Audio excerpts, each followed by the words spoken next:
পুলিশের মেয়ের চিন্তা ছাড়াও লড়াই করেই হচ্ছে বড়। সত্যি পুলিশের মেয়েরা সত্যি লড়াই করে বড় হচ্ছে।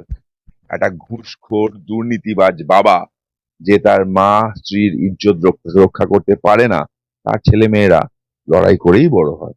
এ চিন্তার কিছু নেই। যে পুলিশের মেরুদণ্ড নেই সে কিস্তি খাওয়ার যোগ্য। ঠিক করেছে, কিস্তি মেরেছে। লড়াইটা হচ্ছে পুলিশের। তাদের মা, তাদের স্ত্রী, তার ইজ্জত রক্ষার দায়িত্ব তাদের। একজন ছেলে যদি মায়ের ইজ্জত রক্ষা না করতে পারে, একজন স্বামী যদি তার স্ত্রীর ইজ্জত রক্ষা না করতে না পারে, তাহলে তার দুব্য ঘাসে গলায় দড়ি দেওয়া উচিত। এদের না দেখে আমার মায়া হয় পুলিশকে দেখলে।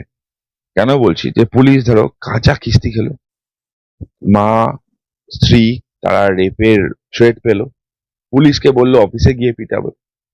পুলিশের পুলিশের বন্ধু যারা ছিল বা সতীর্থ বা সহকর্মী যারা, তাদের উচিত ছিল ব্যবস্থা নেওয়ার।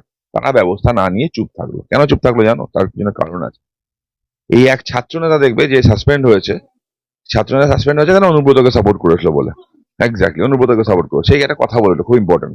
সে বলেছিল ছিলেন তো গ্যারেজ পোস্টিং এ, এখানে হাতে পায়ে ধরে এসছেন। কোথাও বীরভূমে যাওয়া এমনি এমনি যায়নি, টাকা কামানোর জন্যই গেছে। পুলিশের একটা থাকে ডাক মাস্টার, জানো ডাক মাস্টার কি জিনিস? একটা লোক থাকে ডাক মাস্টার, ফিট হয়, টাইম টু টাইম চেঞ্জ হয়। ধরো ধরো কেউ একটা বললো আমি মাসে 100 টাকা তুলবো, সেই ডাক মাস্টার সে হয়। 100 টাকার ওপর যেটা ওঠে সেটা তার। তো এই 100 টাকার ভাগ হয় সবার মধ্যে ইকুয়ালি। তো এইখানে দাঁড়িয়ে এই পুলিশের এই ঘুষের ব্যবস্থাটা চলে, এটা বহু যুগ ধরে চলে আসছে। এই ঘুষের জন্যই হয়তো পুলিশ চুপচাপ থাকে, দুর্নীতির জন্য পুলিশ চুপচাপ থাকে। এরা দুর্নীতির জন্য এমন জায়গায় চলে গেছে, মা স্ত্রীকে নিয়ে কিস্তি মারলেও এদের কিচ্ছু যায় আসে না।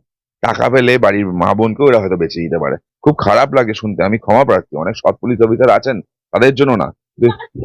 কিন্তু বেশি সিদ্ধানা নেই তো। চিংড়ি মাছ দেখেছো? চিংড়ি মাছ দেখবে মাথা ভর্তি নোংরা, মেরুদণ্ড নেই, দামটা বেশি। এই পুলিশের অবস্থা কিছুটা তাই। আমার দুঃখ হয় এরা যখন তার বাড়িতে তার মেয়ের সামনে গিয়ে দাঁড়ায়, তার স্ত্রীর সামনে গিয়ে দাঁড়ায়, তার মায়ের সামনে গিয়ে দাঁড়ায়, তখন মুখ দেখায় কি করে? এদের লজ্জা লাগে।